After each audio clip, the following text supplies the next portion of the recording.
এই হরফে মুকাত্তাআত দিয়ে আল্লাহ তাআলা এটা আমাদেরকে বোঝাতে চান যে এরপরে যে কথাগুলো বলা হচ্ছে এগুলো তোমাদের জন্য অতীব গুরুত্বপূর্ণ। কোরআনের পরবর্তী আয়াতগুলোর অধিক গুরুত্ব উপলব্ধি করার জন্য আল্লাহ তাআলা এই ধরনের বিশেষ সংকেত ব্যবহার করেছেন।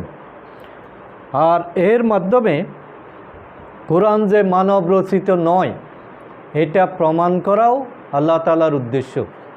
কোরআন মানব রচিত হলে মানুষ এটার ব্যাখ্যা বুঝতে পারত, কিন্তু যেহেতু কিয়ামত পর্যন্ত এটার ব্যাখ্যা কেউ দিতে পারবে না, সুতরাং কোরআন যে আল্লাহর কিতাব এবং এটা যে একটা মুজিজা এটাও প্রমাণিত হয় এই দুর্বোধ্য আয়াতের মাধ্যমে।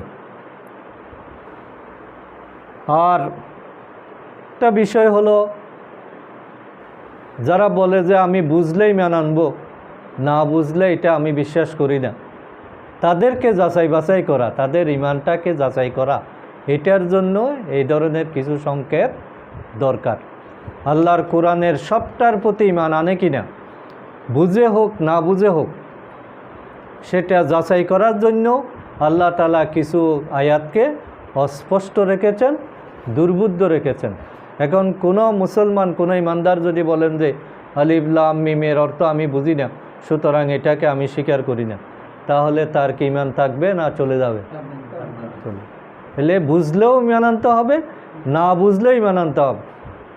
বুঝা এবং না বুঝার শর্ত দিয়ে ইমান যাচাই হয় না, শর্ত দিয়ে ইমান যাচাই হয় না। এই জন্য আল্লাহ তাআলা এই পরীক্ষাটাও এর মাধ্যমে আমাদের নিয়েছেন। আরেকটা হলো, অনেক জিনিস গোপন থাকা, অজানা থাকা, হাইট থাকা, লুকিয়ে রাখা, এটা কল্যাণকর। সব জিনিস সব জায়গায় প্রকাশ করে দিলে যতটুকু না লাভ হয় তার চেয়ে ক্ষতি হয় বেশি। যেমন আমাদের শরীরে রক্ত চলাচল করতেছে কিনা, কিন্তু রক্ত চলাচল যদি আমি বাহির থেকে দেখতাম, আমি চলাফেরা করতে পারতাম? ভয় লাগতো কিনা? যেখানে আটকে গেছে, ওইদিকে বেশি যাচ্ছে, ওইদিকে কম যাচ্ছে, আমি তো কোনো কাজই করতে পারতাম না। তাহলে এটা যে আল্লাহ গোপন রেখেছেন, এর মধ্যে আমার কল্যাণ আছে কিনা?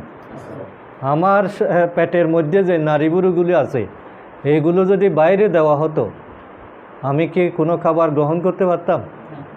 তাইলে এগুলো গোপনীয়তার ভিতর আল্লাহর হিকমত। আল্লাহ তাআলা আমাদেরকে যে ভালোবাসেন, আল্লাহ যে আমাদের কল্যাণ চান, এটা প্রমাণিত। যেগুলো গোপন রাখার, এগুলো গোপন রেখেছেন, যেগুলো জানানো, এগুলো জানিয়েছেন।